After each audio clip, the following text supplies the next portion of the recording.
I'm Stephen Moyer, And I'm Chris Jones. and we are a part of ScotchGo's multimedia and digital arts classes. And this is basically behind the scenes look at the enormous project that we started in his class.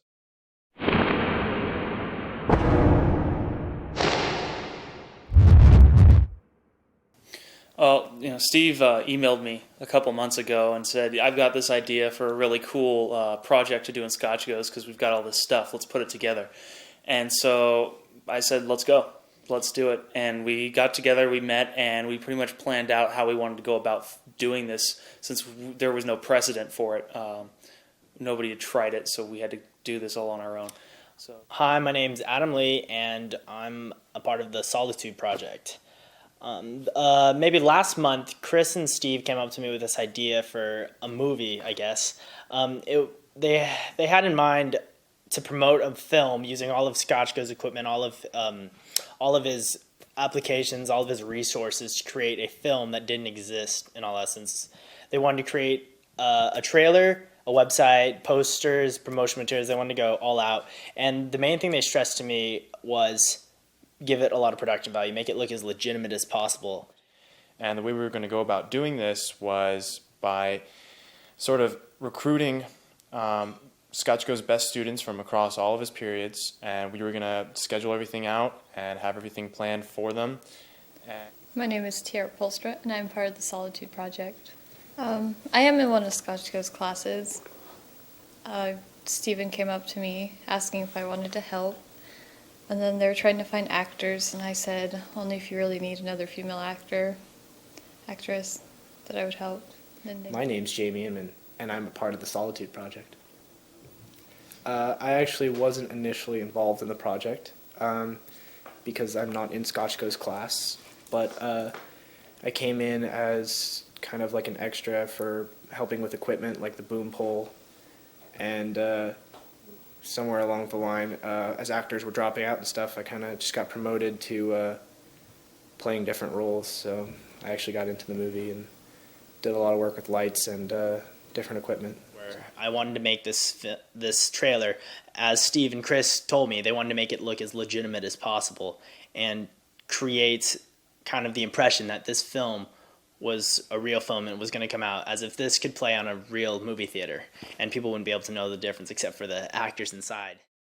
First things we did is got together and we came up with a story, decided to storyboard it, and we put together note cards that Steve came up with some good ideas for. Yeah, we used 3x5 note cards because 3x5s essentially represent the ratio that you use when you film in widescreen. On the front of the note card, without the lines, we would have what the shot would look like. We'd draw it out, just a picture. And on the back of the note card would be the filming location, all the supplies we needed, and all the actors that we needed, so that anytime that we want to, we can just go back to the note cards and sort of order things so that we can film out of sequence, so that we can do it according to when everyone was available and what things we had at that time. Scheduled. You need to have a schedule, but you have to be lenient with that because a lot of our actors and actresses ended up not being able to come on certain days. We had to replan shooting days we had already planned twice, and it just gets a little crazy with that. But we ran into a lot of problems. We had to reschedule everything nearly every day. Even before our first day of filming, we lost our first two actors. Yeah. Well, one during the first day we lost due to miscommunications, and it was too late. And another one we lost because of scheduling conflicts. So one thing we really learned is that while we have to plan everything so that we're always doing something, we also have to be really flexible with our planning because we had to change it all the time. For the set schedule, and you have to show up every time, and you have to be ready to just go out there and do whatever they ask you to, even if it wasn't planned. A lot of this wasn't planned.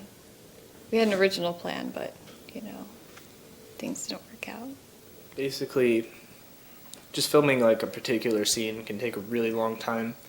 So initially we start off just kind of getting all the stuff to the scene, setting up. Adam and Steve, spend a lot of time with the lighting, making sure the set looks good. While actors are just kind of chilling, maybe going over what they're supposed to do, what the scene's supposed to look like. And the other equipment people are basically just getting everything hooked up and ready. And so the equipment Scotchgo gave us, it's perfect. It's exactly what we needed. We have an HD camera, a Final Cut Pro using Final Cut Studio 2, and he has a boom shotgun mic right here, and we have a boom pole which we always had an operator for, and it gives it a lot of production value as sound. People tell me 60% of the movie is sound. I'm not sure how true that is, but I know it's a large part. And lighting is a large part about filmmaking too. I mean, in order to make it look real, you need to make it fake first. In my opinion, really nice, especially for the time we had to do it. Only maybe a month. Yeah. One thing we're kind of really proud of, and that because we had to, is we had to shoot on a budget of nothing. we could Zero. I mean, I think we could probably factor in the $30 total we spent on food, and duct tape. We use a lot of duct tape. Another thing I want to add about this is that a lot of the times on set, you're going to come into creative discussions and arguments almost about what you think is the best solution for a problem, or which way you think a shot should go. And one of the most important things you can do on set is to be able to cooperate and kind of go with someone else's critiques and be able to suggest another idea you might have that might go in another direction. I know on set, Steve and I, we never fought or anything, but there would be times when we would each think one shot would be good, another would be good, and we kind of ultimately want to compromise. If you think one shot would look good with maybe a bluer color or a warmer color, then you take both, compromise, and you can take it into your editing bay and figure out which one's the best. And so on set, you need to be able to be creative and take criticism and be able to give criticism at the same time. Nailed it. Pretty awesome. It's top quality work. Prodigious.